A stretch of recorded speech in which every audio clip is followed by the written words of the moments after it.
Hi guys, we are in Bible class and now we're in 1 Kings chapter 3. If you remember, over the last two chapters Solomon has come to the throne and the first chapter he wasn't on the throne at the beginning. That was Adonijah, David's fourth oldest son and oldest living son, came to the throne, or he tried to come to the throne, and he tried to get a group of people together, including two close friends of David, and tried to claim the throne for himself, but that didn't go very well because once David found out, he officially made it official that Solomon was going to be the king, had a big parade and everything, and Adonijah was in trouble. And then last chapter, remember that David died, and Solomon was bringing justice to all the people that David had given mercy over the years, but had said, I gave them mercy during my lifetime. Doesn't mean that they have to have mercy during your lifetime. That included Joab. Joab was struck down. That included Abiathar. Abiathar was put, the priest who had sided with Adonijah, he was basically put in exile. He was not allowed to be a priest anymore. He had to be just a farmer. That included Shimei. Shimei, if you remember, Solomon was extra graceful with Shimei because he could have put him to death, but he decided not to. Instead, he let him go to a city, I think it was Jerusalem. He let him go to Jerusalem, and he said, you have to stay in Jerusalem no matter what. The second you leave the city, you will die. He said, as long as you stay in Jerusalem, I will allow you to live. And then he had two slaves run away, and he went and got them and brought them back. And Solomon brought them to himself and said, hey, I told you, if you left Jerusalem, you would die. And it didn't matter what his excuses were. Then he was put to death. And Adonijah, if you remember, Adonijah asked for the wife of King David, the last wife, Abishag, to be his wife, and which was basically kind of an insult. And he was on thin ice with Solomon anyway, so Solomon put him to death. So now we're going to see the beginning of Solomon's reign. Some stuff happened. Chapter 3, verse 1. Now Solomon made a treaty with Pharaoh, king of Egypt, and married Pharaoh's daughter, and he brought her. Let me see if this actually changed the lighting. I'm not happy with the lighting. Yeah. Is this better lighting? Let me see. About the same. Okay. I know sometimes if you have light behind you, it makes it worse, but that's okay. All right, so anyway, verse 1. Now Solomon made a treaty with the Pharaoh, king of Egypt, and married Pharaoh's daughter. So this happened a lot in the ancient world. They would make a treaty, and a lot of times the kings of two different cities would make a treaty with one another, and they would have their children marry each other, or one of the kings would marry the daughter of another. And it served two purposes. It was just like a ceremonial way to, sign the document rather than just saying like, oh yeah, we can have a treaty and your word is broken like that. It was something more official, like a wedding ceremony. But secondly, the more important part was that it gave both people an invested interest in not attacking the other one. Like picture if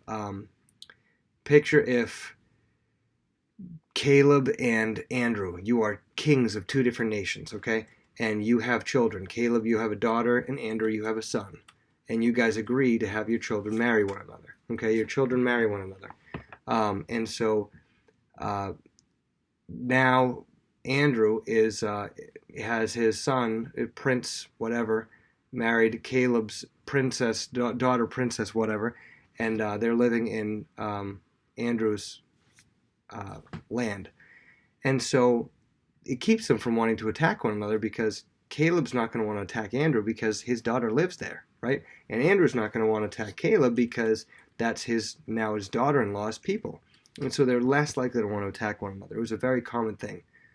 However, this does not mean it's right. This does not mean it's what God intended.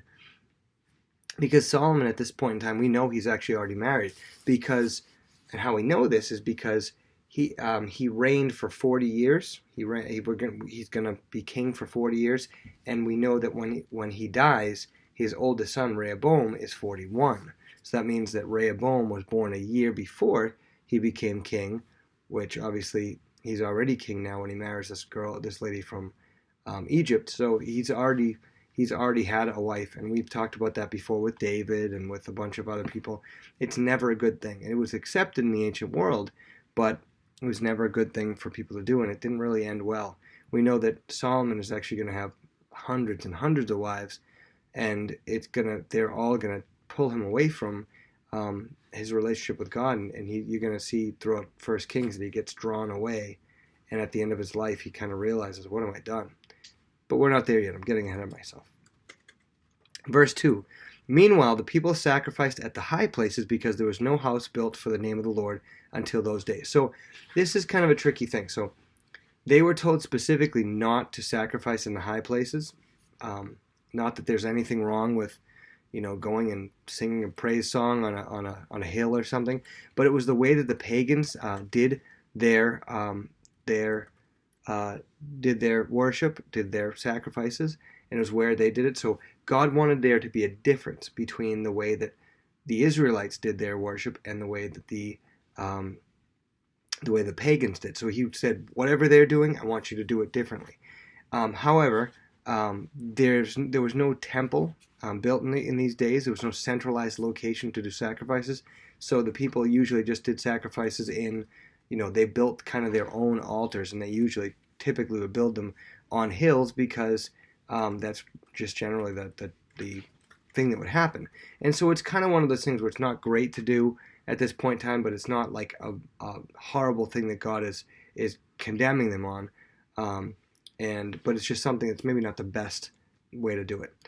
Verse 3, and Solomon loved the Lord, and he does love the Lord at this point in time early in his life, walking in the statutes of his father David, except that he sacrificed and burned incense in the high places. So he basically was, early in his reign, he was doing everything well, except he probably could have chosen a better place to do these sacrifices in the high places. By the way, these were sacrifices to God, not to any other god. It was sacrifices to God. Verse 4, and now the king, meaning Solomon, went to Gibeon to sacrifice there. The tabernacle is currently at Gibeon. If you remember, the Ark of the Covenant is at Jerusalem. Do you guys remember who brought the Ark of the Covenant to Jerusalem? It was, remember, somebody reached out his hand to stabilize it and fell over and died. You guys remember who brought that into Jerusalem? It was David. Remember, he was dancing in front of it? But he didn't bring the tabernacle with him. The tabernacle is still in a place called Gibeon, which was where Saul had brought it. And so he comes to Gibeon and goes to the tabernacle.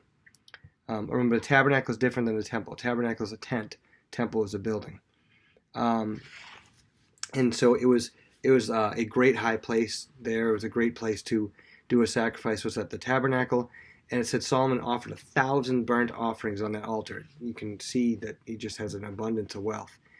And at Gibeon, the Lord appeared to Solomon in a dream by night. So he's staying there while he's doing these sacrifices, and he goes to sleep, and God appears to him in a dream.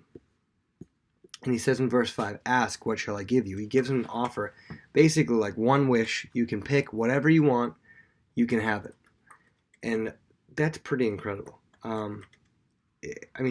Think of all the things that you could think of right now, what you would want if God appeared to you. And God appeared to you, and he said, Hector, you can have whatever you want.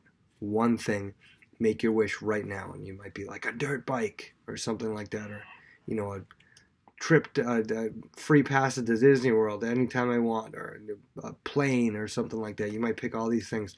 And he says to Solomon, ask, what shall I give you? I'm going to allow you to have something.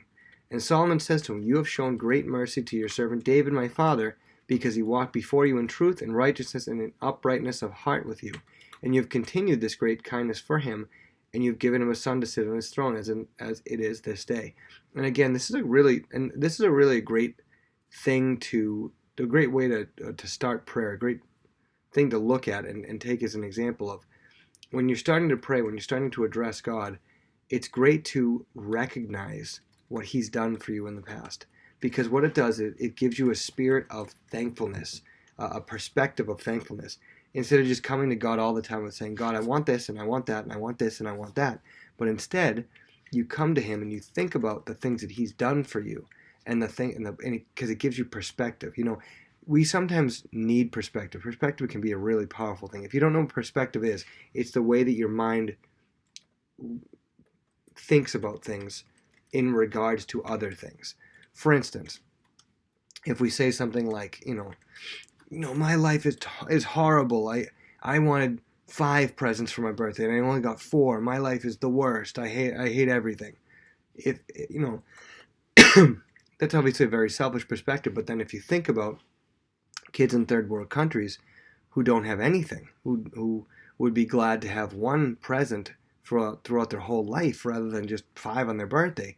If you think about that, it gives you perspective and say, you know what? Maybe my 4 presents on my birthday aren't that bad, right?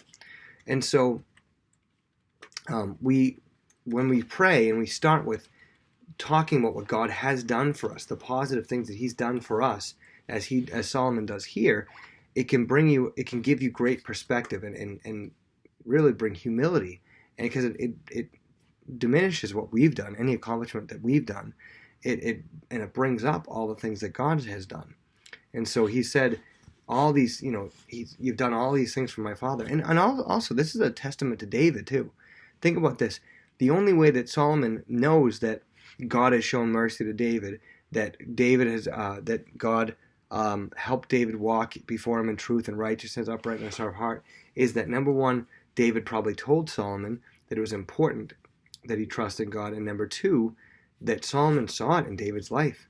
David had some big mistakes. We've talked about David's mistakes. He's had some big mess ups, but he saw from David that he really, really loved the Lord, and he walked that walk. He did those things and was really, truly a man that loved God.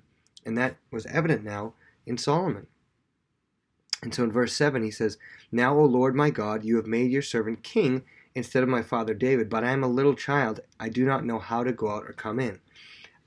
This is an example of true humility. Okay, we saw a lot of examples of false humility from Saul. Could you grab me my water if you have a second? From Saul, we saw that Saul had a lot of false humility. Sorry, gotta drink my water. I'm getting thirsty.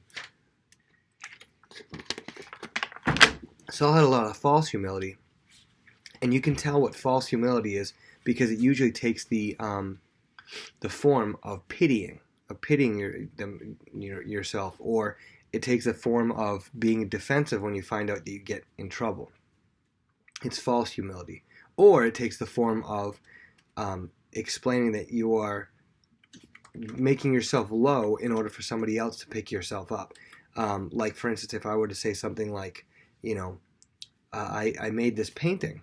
I drew this painting, but it really stinks. I wanted to show it to you. Here, come, let me show you my painting that I think stinks and is terrible. But I want you to see it, and then you come and see it. I'm like, oh, I think it's terrible. But what do you think of it? If somebody does that, they probably don't really think it's terrible. They probably want you to tell them it's great. Because if they really thought it was terrible and they finished the painting, they'd go, whoa, that's awful. I don't want anybody to see this. They wouldn't bring you to go see it, right? Or if somebody has false humility, they wouldn't be trying to get out of, when somebody's getting in trouble, they just say something like, oh, I'm just terrible, I'm awful at everything, I'm just terrible. They're probably just trying to make the person who's bringing up their wrong to them, feel a little bit guilty and go easy on them. If they say, you did this wrong thing, and you really should be ashamed of yourself for doing this wrong thing. And if you respond with, I know, I'm just a terrible person, and I hate myself, and I'm the worst. They're saying that because they hope that the person goes, oh, well, you're not that bad, and all of a sudden it softens what goes on. But here Solomon is saying true humility, because what he's saying is, I'm a little child, I do not know how to go out or come in. Now, don't mistake this and think that he's a little child as far as his age goes. No, he's about 40 years old right now, I think, around 40 years old. And he's saying, as far as the job goes, he's a little child. He's immature. He's basically like, I have this big, huge job to do, and it's as if I'm a little kid trying to do it because I have no clue what I'm doing. And so he's saying, I don't know what I'm doing, God. And that's there's nothing wrong with that. That's true humility, because he realizes he has this perspective that he needs help. He's not saying, God, I'm terrible. He's saying, God, I need help. I don't know what I'm doing. And he says, and your servant is in the midst of your people, whom you have chosen, a great people too numerous to be numbered or counted. Therefore, He said, I have this great, very important job.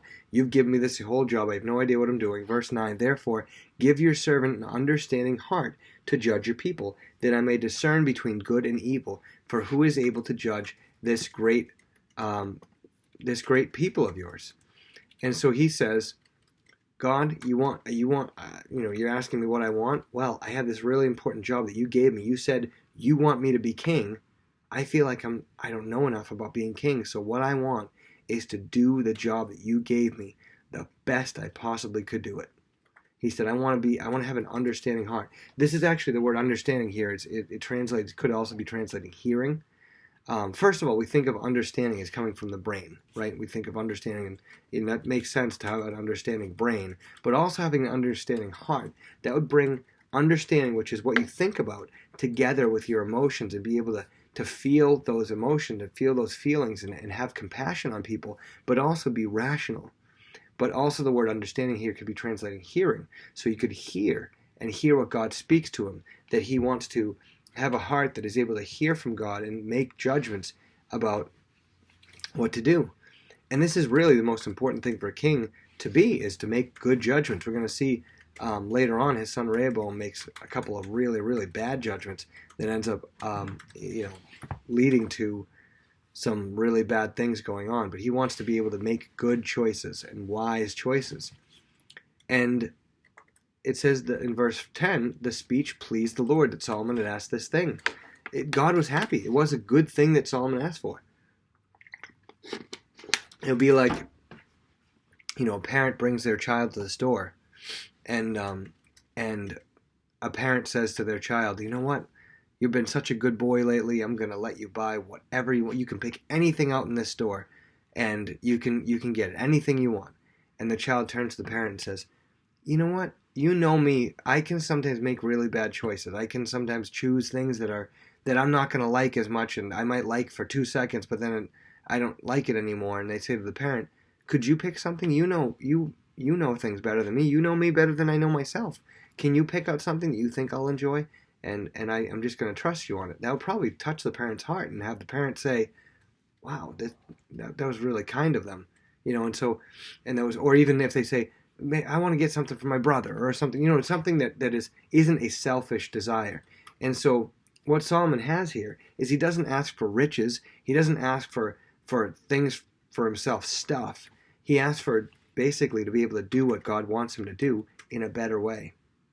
And God speaks back to him in verse 11. It says, because you've asked this thing and have not asked for long life, which he could have asked for, I want to live 100 years, 150 years, 200 years. Didn't ask for long life. You didn't ask for riches for yourself. He goes, you didn't ask for have loads and loads and loads of money. You didn't ask for the life of your enemies. You could be like, oh yeah, those Amalekites, I want to just wipe them out. I hate those guys. He didn't ask God for that. He goes, you didn't ask for that. You didn't like peace from your enemies, but have asked for yourself understanding to discern justice. Basically, you asked to be able to do the job that I gave you the best. Behold, I have done according to your words. See, I've given you a wise and understanding heart. God's saying, I'm giving you exactly what you want, wisdom. So has not been anyone like you, nor before you, nor shall any like you arise after you. You're going to have more wisdom than anybody ever has. And also, I've given you what you have not asked, both riches and honor, so that there shall not be anyone like you among the kings of your day. So first of all, let's talk about what wisdom is.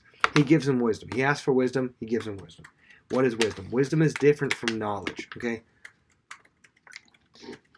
Knowledge is just how much you know, okay? You could have a ton of knowledge about, about basketball. You could learn a lot about basketball and just have every single stat memorized and everything. But knowledge is different from wisdom. Wisdom is applied knowledge, knowing things, but then being able to apply it. Basically, wisdom is knowing what to do in every situation. Somebody could have a ton of knowledge, have the whole encyclopedia memorized, but then something bad really happens, and they're in a really bad car accident or something like that, or they're in a house fire or something, and they just panic and they don't know what to do. Somebody with a lot of wisdom would have an idea of what to do. Would be like, you know what, this is the right choice to make. I'm going to make this choice. I'm going to make this choice. You go over here and you go over there. That would be somebody with a lot of wisdom and maturity, be able to handle that situation. Or when a difficult situation arises, as we're going to see at the end of this chapter, they're able to make a smart decision. Not a smart decision based on stats like, well, a 75% of these things. It's based on knowing human nature, understanding all the factors that go into a situation. And somebody can be very wise but really not be smart at all. Wisdom comes a lot of times through experience. But here God just gives Solomon wisdom and basically the idea of how to approach every situation and come out of it in the best way possible. But then, because Solomon didn't ask for riches and money and everything, he goes and gives him even all that stuff in addition. He goes, you could have asked for riches, and you could have asked for a long life, and you could have asked for peace from your enemies. I would have given you any of those things, but you asked for understanding, so you know what? I'm going to give you all those things anyway. And it's like a bonus. It's like a parent, that parent in a store being like, the child being like, I just want whatever you want me to get, mom or dad. And the mom or dad goes, you know what? I'm so happy that I give you 5 toys now instead because you made such a wise decision. It's like a bonus thing. And so Solomon woke up after that and it had been a dream, but God had given him wisdom. And now, so we're going to end the chapter with an example of what happened shortly after this of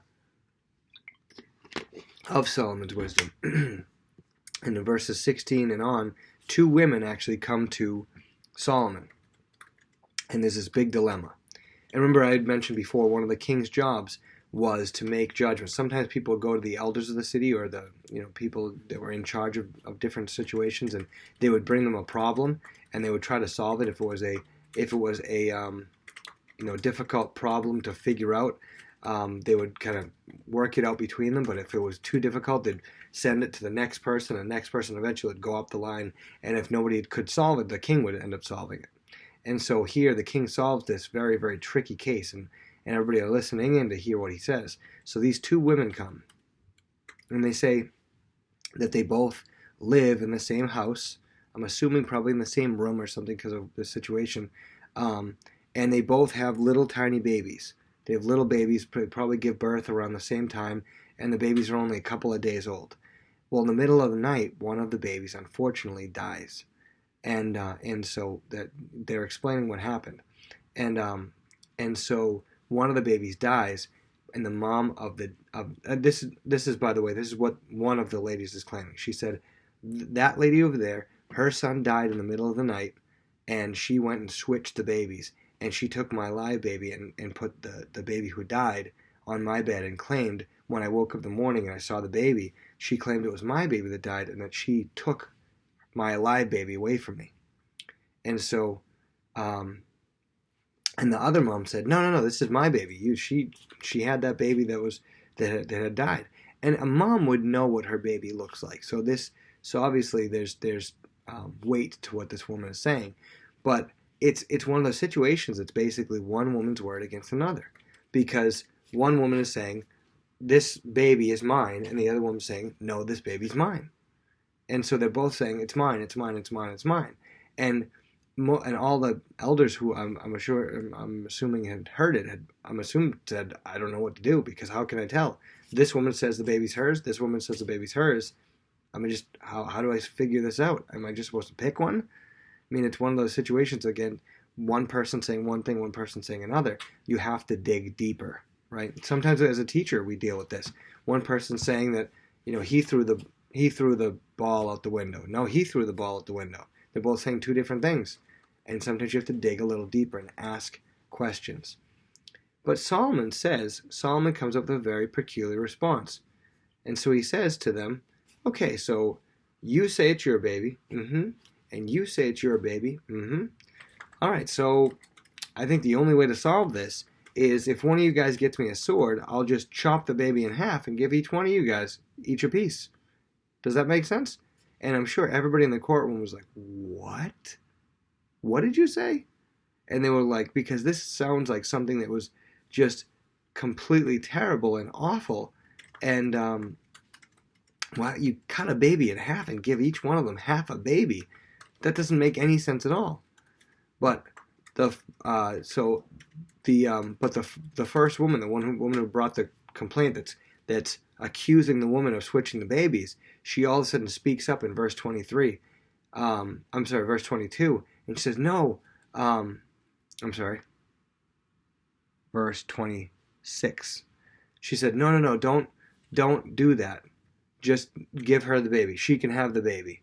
Don't cut the baby in half. That is awful. That is a terrible thing to do. I would rather see her get the baby.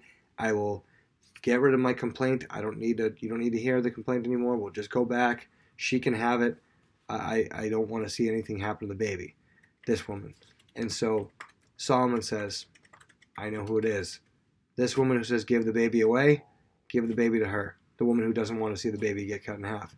Because he said the real mom would want to make sure that nothing happened to the baby. She'd want to do anything. She'd want to even give the baby up to make sure that the baby was safe. And so he said that thing, the sword, get me a sword so I can cut the baby in half. He wasn't really going to do that. He was saying it just to find out there, to gauge the reactions, right? And so, maybe as a teacher, picture this. If it was like, if I know, if I suspect one of you fifth graders took something off of my desk and put it in your lockers, and I say to you, who was it? And none of you guys are speaking up. And I say, nobody wants to tell me who it is, and none of you guys are speaking up. And I say something like, all right, well, I guess I'll just go over to the lockers and look and see in the people's lockers. And if I find in the lockers, then it's going to be big trouble. And then I see one of you start to squirm a little bit and go, well, maybe I feel like that's probably the person who took it, right? Or they have an idea of what's going on. So Solomon gauges her reaction, and everybody, once this happens, they realize how wise it was. They go from being like, cut the baby in half, what is this guy, crazy? To being like, wow, that was pretty smart. He was thinking on his toes. And so that was just one example of Solomon's wisdom. But we're going to see that people come from miles and miles away just to hear him talk. Just to hear him, they probably bring him riddles, and they say, what would you do in this situation? Somebody comes to you and says this, and somebody else, and he goes, I'd probably do this. And they'll be like, oh my goodness, why didn't I think of that? Solomon just had tons and tons of wisdom. So that's chapter 3. We're going to be dealing with chapter 4 tomorrow. All right. Have a good day, guys. I hope you guys are all feeling well.